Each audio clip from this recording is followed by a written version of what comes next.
नमस्कार, बहुत स्वागत है आप सभी का खास मुलाकात में। मैं हूं आपके साथ श्वेता मिश्रा अवस्थी। विधानसभा का प्रचार प्रसार जोर शोर से जारी है और सबसे अहम बात यह है कि अब प्रचार अपने अंतिम दौर पर पहुंच चुका है और यही वजह है कि देर रात तक प्रत्याशी जनसंपर्क में लगे हुए हैं, लोगों से बातचीत कर रहे हैं, अपने पक्ष में वोट की अपील कर रहे हैं। इस वक्त हम सवाई माधोपुर में मौजूद हैं और हमारे साथ बेहद खास मेहमान हैं। जी, हम बात कर रहे हैं राज्यसभा सांसद और सवाई माधोपुर से भारतीय जनता पार्टी के प्रत्याशी डॉक्टर किरोड़ी लाल मीणा जी की। किरोड़ी लाल जी, बहुत स्वागत है आपका हमारे इस शो में।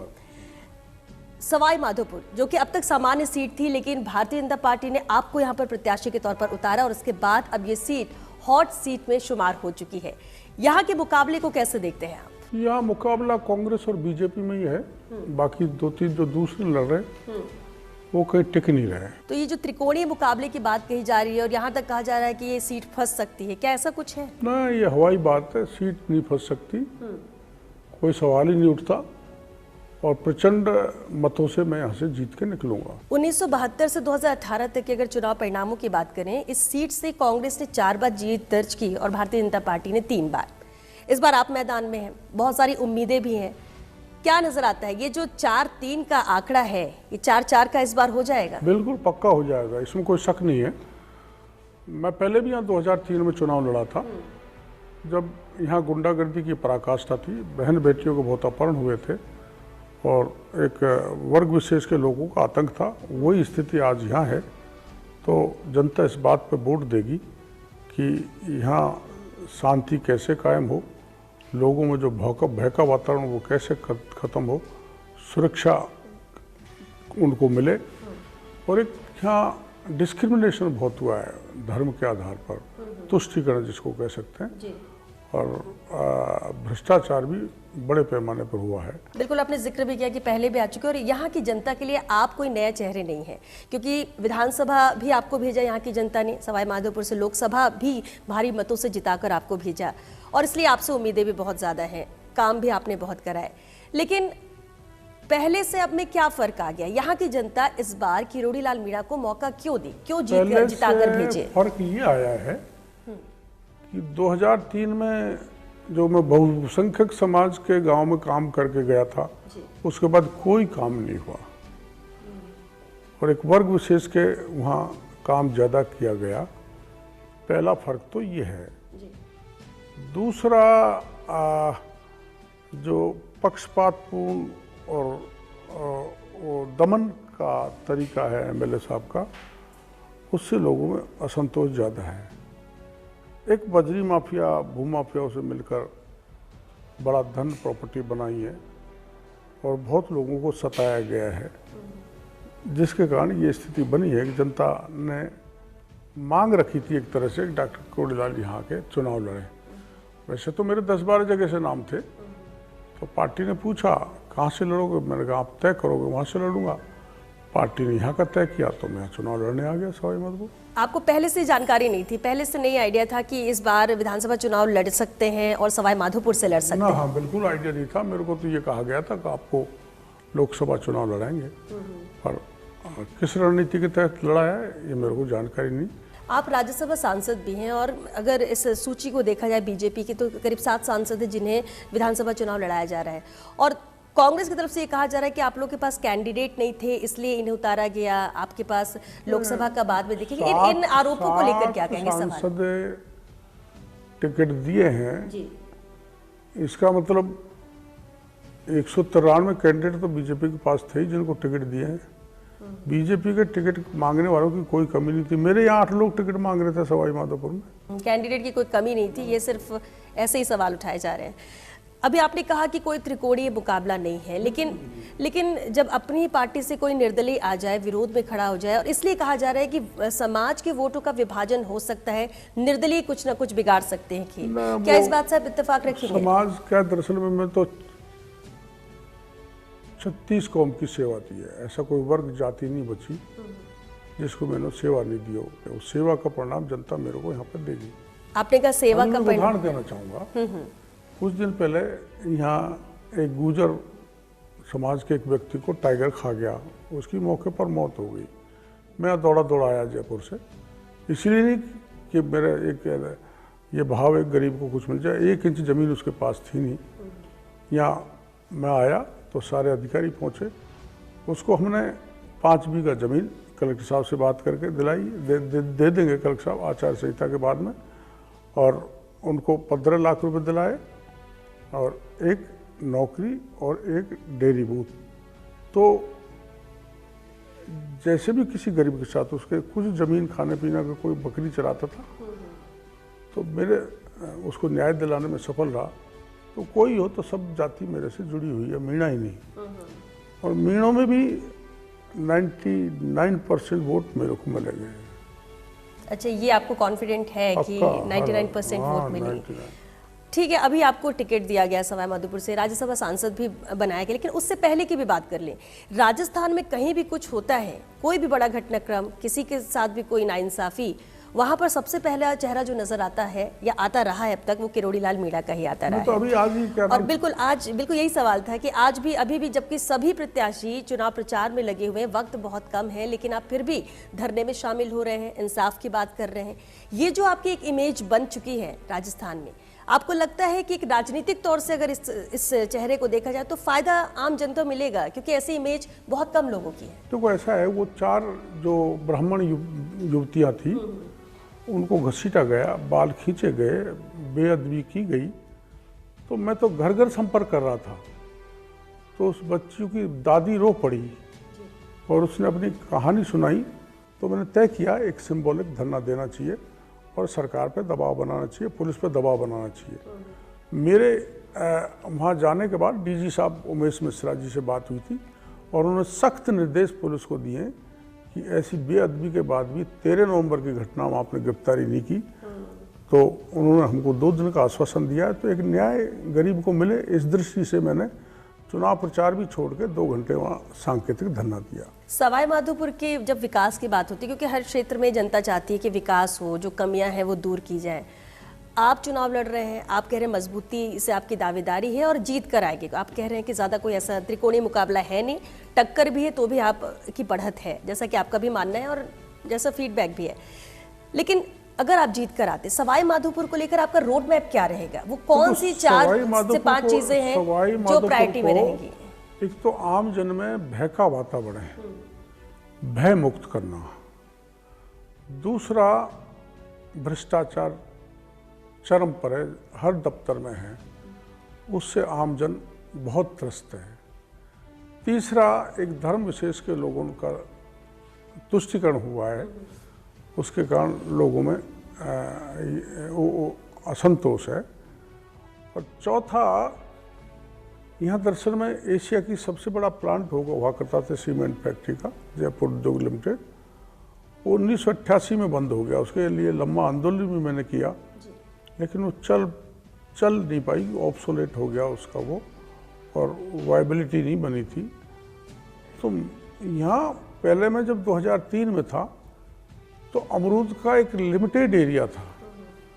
अब सवाई माधोपुर के काफ़ी बड़े क्षेत्र में, टोंक, कोटा, करौली, इवन मेरे ज़िले तक भी अमरूद की खेती होने लग गई। यहाँ का जो अमरूद खेती करने वाला व्यक्ति है, उसको बड़ा महंगा किराया देके आज़ादपुर मंडी दिल्ली में बेचना पड़ता है। तो मेरे दिमाग में ये है कि यहाँ बड़ा एक एग्रो प्रोसेसिंग यूनिट लगे, जिसलिए किसानों का, उत्पादनकर्ताओं का अमरूद यहीं मिले, उनको फ़ायदा हो और रोज़गार भी मिले। ये मेरे मन का सोच है और ये मैं कराऊंगा हर हालत में। ठीक है, ये आपकी प्राथमिकताएं तय हैं और जीत कर आते हैं तो इन पर फोकस रहे। यहाँ पानी की समस्या है, जैसे ERCPF, eastern Rajasthan canal project, वो वसुंधरा जी के कार्यकाल में बना के केंद्र को भेजा था। यहाँ गहलोत साहब उस पर बयान देते रहे कि मोदी जी इसको राष्ट्रीय परियोजना घोषित नहीं करना चाहते, लेकिन उसकी कंडीशन है। 1976 में केंद्रीय जल आयोग ने एक सर्कुलर जारी किया था कि जो नेबरहुड स्टेट्स हैं उनकी सहमति चाहिए, प्लस 75% वाटर डिपेंडेबिलिटी चाहिए। गहलोत साहब जैसे ही सत्ता में आए, चूँकि मामला वसुंधरा जी द्वारा प्रस्तावित था केंद्र को, तो उन्होंने पत्र लिखा कमलनाथ जी को। तो कमलनाथ जी ने NOC ये दे के NOC नहीं दी, ये कह दिया कि आप 75% वाटर डिपेंडेबिलिटी का प्रोजेक्ट भेजो, तभी हम सहमति देंगे। राज्य सरकार ने 50% वाटर डिपेंडेबिलिटी का प्रोजेक्ट भेजा, इसलिए राष्ट्रीय परियोजना घोषित नहीं हो सकती। ये इनको राजनीतिक हथियार बना के वोट की फसल काटने के लिए गहलोत साहब ने बयानबाजी करते रहे।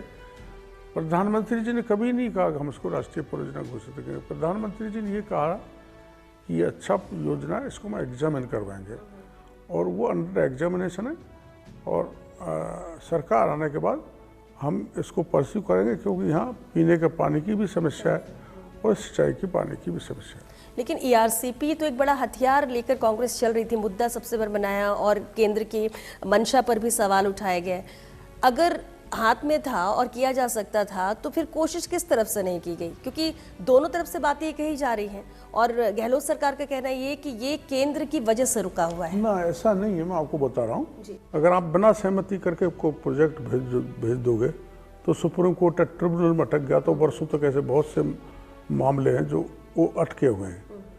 ये केंद्र नहीं चाहता कि मामला अटके, और अटकाना, लटकाना, भटकाना कांग्रेस की प्रवृत्ति रही है। तो उस दृष्टि से मुख्यमंत्री जी बयानबाजी करते रहते हैं। बस दो मोटी सी बात है, मध्य प्रदेश सरकार की सहमति और 75% वाटर डिपेंडेबिलिटी का टेक्निकल रिपोर्ट केंद्रीय जल आयोग को भेजना। मेरी समझ में भारत सरकार को कोई दिक्कत नहीं है इसको राष्ट्रीय परियोजना। और अगर राजस्थान में भाजपा सरकार बनती है तो क्या ईआरसीपी को लेकर जो सपना है, जो सवाल उठ रहे थे, जो प्रोजेक्ट रुका हुआ है, वो पूरा होगा? एक इसमें एक ये मध्य प्रदेश की सहमति लेने में दिक्कत आ सकती है, तो उसके लिए अटल जी के टाइम पे एक PKC चिन्हित हुई थी, पार्वती काली सिंध चंबल योजना। तो ईआरसीपी विद PKC अगर घोषित करती है केंद्र सरकार तो मध्य प्रदेश को भी कोई दिक्कत नहीं होगी। उस PKC से मध्य प्रदेश को भी पानी मिलेगा और राजस्थान को भी पानी मिलेगा। एक बीच का रास्ता है जिसको हम परस्यू करेंगे चुनाव के बाद। बिल्कुल किरोड़ी लाल जी, ये चर्चा हम आगे भी जारी रखेंगे क्योंकि नज़रें इस सीट पर भी हैं, नज़रें आप पर भी है, प्रदेश की जनता की भी, और खास तौर से सवाई माधोपुर की जनता की। कुछ और सवाल आपसे लेंगे, लेकिन फिलहाल एक छोटे से ब्रेक के लिए यहाँ रुकेंगे। जल्द लौटेंगे इस ब्रेक के बाद। आप बने रहिए हमारे साथ।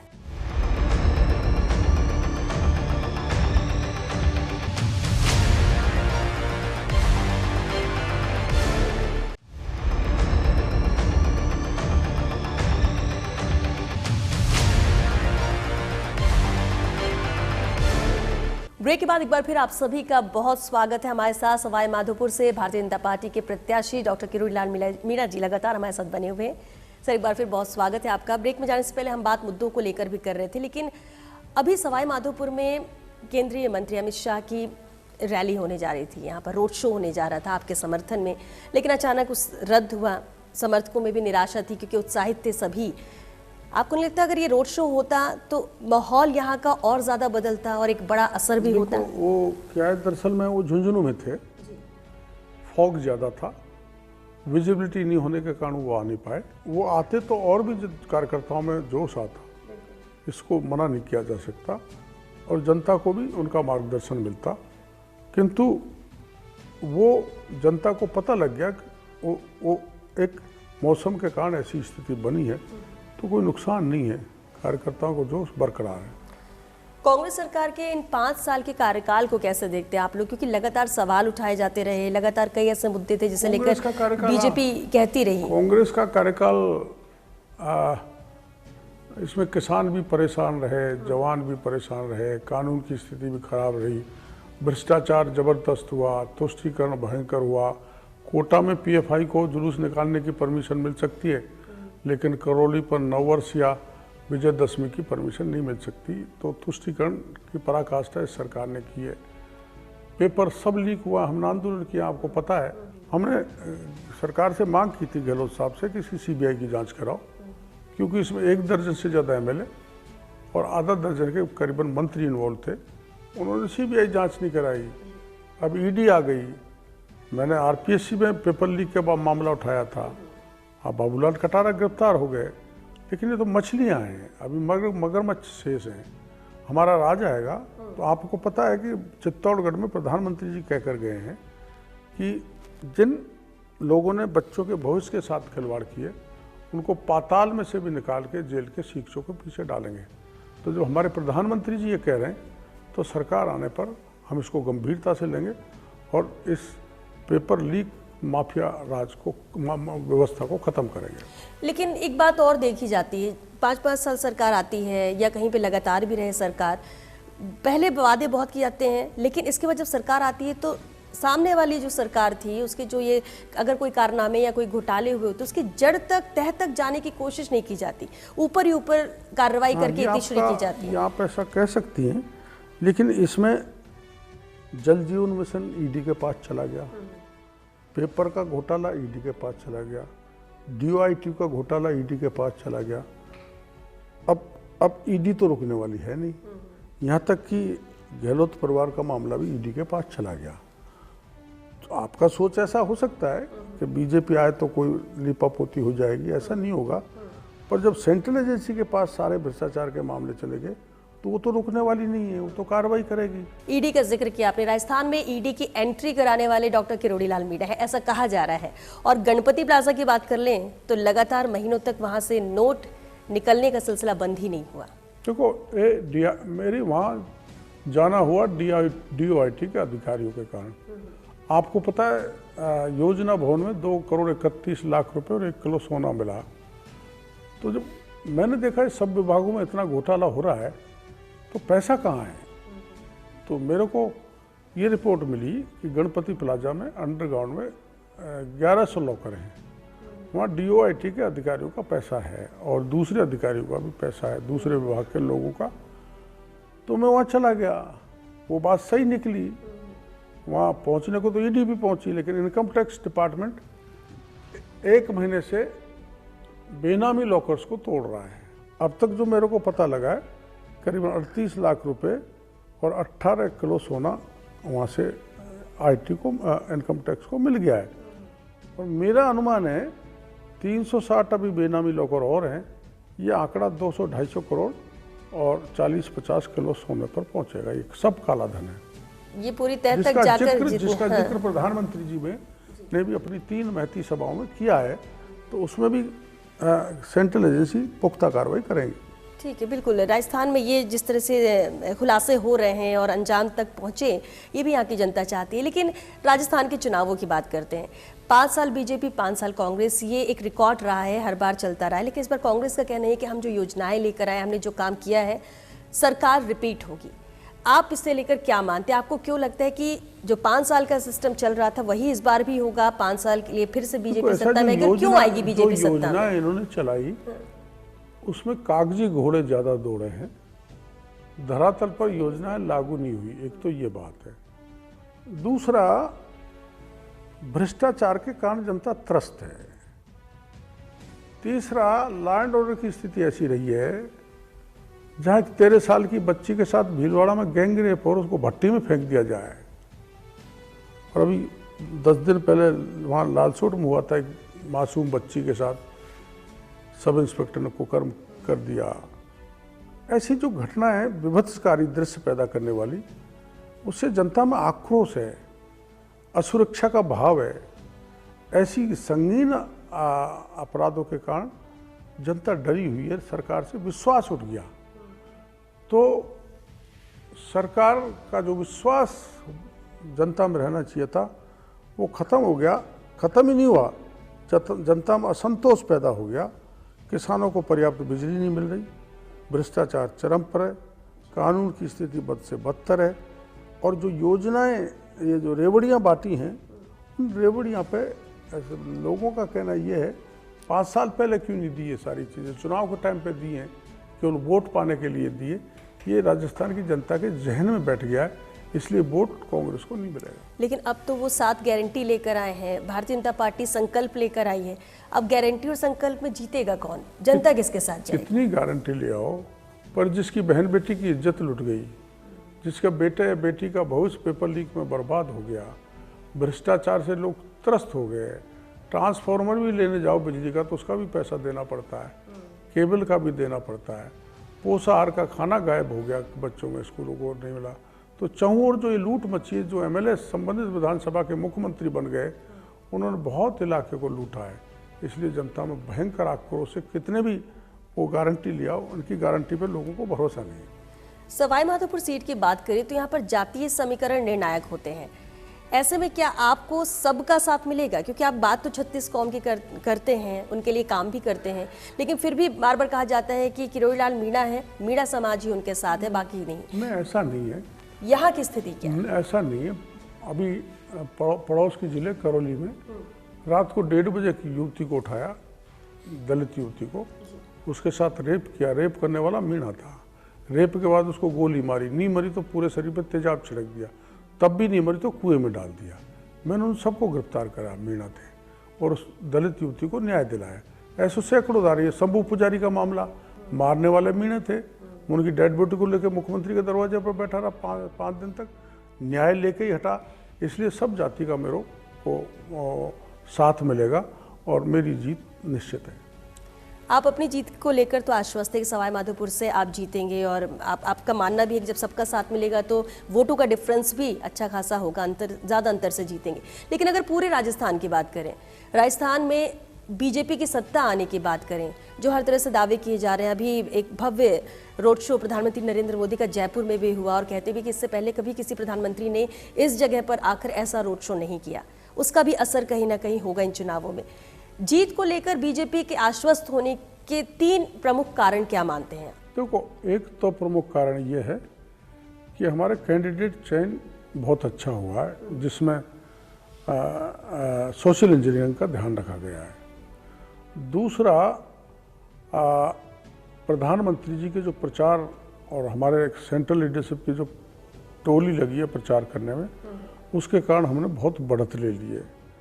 तीसरा, जो सरकार के प्रति गुस्सा है, आक्रोश है, बिजली पर्याप्त नहीं मिल रही, कानून की स्थिति खराब है, भ्रष्टाचार चरम पर, जो सरकार के प्रति जो आक्रोश है, उनके कारण हम पूरी तरह आश्वस्त है कि सरकार को बीजेपी करीबन 130-35 सीटों को भी पार करेगी। कंपटीशन जी, हमारे लास्ट टाइम 28 सीट में से 1 सीट आई थी, बाकी सब कांग्रेस को चली गई। मैं आपको कह रहा हूँ, आप परिणाम देख लेना। दौसा में 5 सीटों पर बीजेपी आ रही है, और यहाँ 4 सीटों में से 3 सीटों पर बीजेपी जीत रही है, और करौली में भी 4 सीटों में से 3 सीट बीजेपी जीत रही है। टफेस्ट एरिया है समीकरण की दृष्टि से। जब यहाँ इतनी लंबी जीत हो रही है, तो बाकी के राजस्थान की तो पिक्चर आप अंदाज लगा सकते हो बीजेपी के पक्ष का है।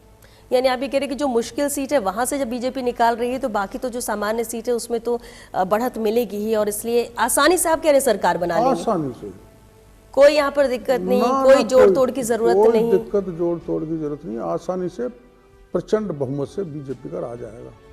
एक अहम सवाल है जो बार बार उठता है, हालांकि आप कहेंगे कि ये तो आलाकमान और ऊपर तय किया जाएगा, लेकिन मुख्यमंत्री के चेहरे को लेकर, अब चलिए अगर ये मान भी लेते हैं कि राजस्थान में बीजेपी की सरकार बन रही है, या जैसे आप लोग दावे भी कर रहे हैं, जीत को लेकर आश्वस्त हैं, सीएम चेहरे को लेकर भी क्या कुछ है, या फिर सिर्फ अभी मोदी का चेहरा?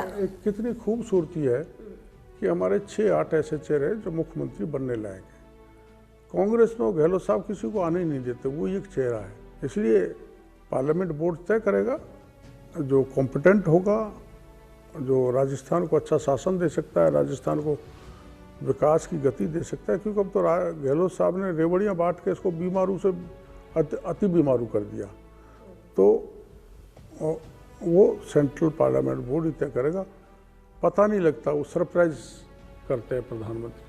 और बिल्कुल जो नाम चर्चाओं में रहता है, रेस में रहता है, उससे इतर ही कोई अलग चेहरा, अलग नाम आ जाता है जिसको लोग कल्पना भी नहीं करते। और ऐसी उम्मीद राजस्थान में भी की जा रही है कि अगर बीजेपी की सरकार बनती है, तो ये आप ठीक कह रहे हैं। लेकिन अहम बात है, देखिए चेहरा कोई भी हो, अभी तो यही कहा जा रहा है कि प्रधानमंत्री नरेंद्र मोदी के चेहरे पर ही चुनाव लड़ा जाएगा। लेकिन एक अहम सवाल ज़रूर है आपके लिए, इस उम्र में भी आप रात के 1-1:30 बजे तक भी जनसंपर्क में लगातार लगे हुए हैं, क्योंकि हम लोग भी काफ़ी देर तक इंतज़ार किए, और आप गांव ढाणी में गए हुए थे, लगातार प्रचार प्रसार कर रहे हैं, धरना देने पहुंच जाते हैं, जिसके साथ नाइंसाफ़ी उसको इंसाफ दिलाने की कोशिश करने लगते हैं। लेकिन दूसरी तरफ ये भी कहा जा रहा है कि सवाई माधोपुर का जो विधानसभा चुनाव है, ये किरोड़ीलाल मीणा का आखिरी विधानसभा चुनाव है। क्या इस बात पर सच्चाई है? देखो, ऐसा है, मैं आज पहले तो वो ब्राह्मण युवतियों को न्याय दिलाया, और 5 सभा करके आया हूँ 3 जिले में, और वहाँ से लौटने के बाद 1 दर्जन गांव घूम के आया हूँ। तो ये जो मैं आखिरी चुनाव तो इसलिए कहता हूँ कि हमारी पार्टी ने 75 साल की एक लाइन खींच दी कि इससे ऊपर को चुनाव नहीं लड़ाते हैं। तो मैं 72 साल का हो गया, 5 साल के बाद मैं 77 साल का हो जाऊँ। उस दृष्टि से मैं पार्टी की जो रीति नीति है उस हिसाब से मैं आखिरी चुनाव मानता हूँ। उस लिहाज से मानते हैं, लेकिन अंदरूनी तौर पर या खुद की बात की जाए तो आपको अभी क्या लगता है कि जनता की सेवा के लिए कब तक अपना वक्त ऐसे ही देते रहेंगे? सेवा तो बिना पद के, बिना कोई चुनाव लड़े? हाँ, बिना पद के भी की जा सकती है। और मैंने जो अभी ये काम किए हूँ, मैं साधारण एक राज्यसभा का सदस्य तो हूँ, तो मैं 26 लाख बच्चों का भविष्य खराब हो उसकी पेपर रद्द करा सकता हूँ, और सनातनी धर्म पे हमला हो उस आमागढ़ पे चढ़ सकता हूँ। तो ये कोई मंत्री या पद के नाते नहीं।